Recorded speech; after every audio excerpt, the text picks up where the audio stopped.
Hi folks, welcome to week 4 of Intro to Philosophy. We're moving right along. This week is going to seem an awful lot like the kinds of things that we've been doing so far. It's going to look like another Socratic dialogue. We're doing things a little differently though, because even though this is still written by Plato, this is still Socrates talking, our previous texts have been Plato recording things Socrates actually did and said.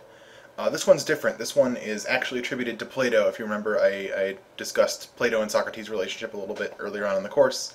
Plato was a student of Socrates, and for the first part of his philosophical career, just sort of wrote down everything Socrates said, and so was sort of a recorder for Socrates who never wrote anything down himself. This is Plato himself now, but Plato's tricky, and he's using Socrates instead of writing down what he actually said. Socrates here is a character. So it's going to seem pretty similar. A lot of the themes will be much alike, but this is Plato as an author, Plato doing his own ideas now. Plato's big seminal work is called The Republic. It's a really, really, really long book. It's divided into 10 sub-books, each of which have a bunch of chapters. We're reading a part of the first book, a fairly small part. But I think it's just a good taste of Plato himself and moving onward through sort of the ancient Greek part of philosophy. The overall themes of Republic itself are questions like what is justice, what is virtue, what's the best way of life, how should government be run. So very similar things to the kinds of things that Socrates is getting at, but a little bit more overtly political. The Republic is really a political text, you could probably tell by the name. It's looking at what is the best sort of state we can set up, and so Plato wants to give a prescription for the best kind of republic that could be created. That's his task for the book. To start off that, though, he thinks he needs to have some answers to some other questions. Among them, what is morality, and should we be moral, and how do we be moral, things like that. That's most of what we read for this week.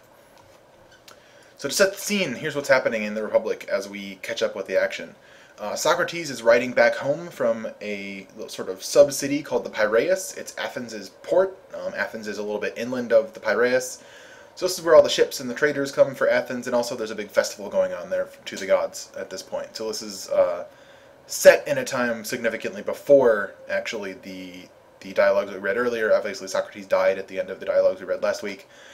This is set hypothetically before that, but was written much later than those dialogues actually took place, because this is Plato now instead of Socrates, if you remember. So Socrates is trying to ride home, but he's intercepted by Cephalus and Thrasymachus and a few others. And they basically say, look, Socrates, if you don't stay and talk with us, we're going to beat you up. No idea why. They just really want to talk to Socrates that much. So there are a few folks in this dialogue, besides Socrates himself, of course. Cephalus is an old guy. He's nearing the end of his life. He's very rich and very religious. Glaucon is sort of the opposite. He's one of Plato's brothers, actually. He's young and curious and sort of Cephalus' total opposite. Polemarchus is sort of middle-aged. He's really into following the exact letter of the law. And then there's Firebrand Thrasymachus, who's very angry, he's impulsive, he's strong, he's a soldier.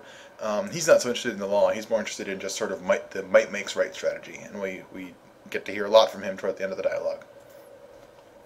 So we start off just by talking to Cephalus, and so Socrates actually just starts asking questions, just sort of being polite to Cephalus and saying, well, hey Cephalus, I haven't talked to you in a long time.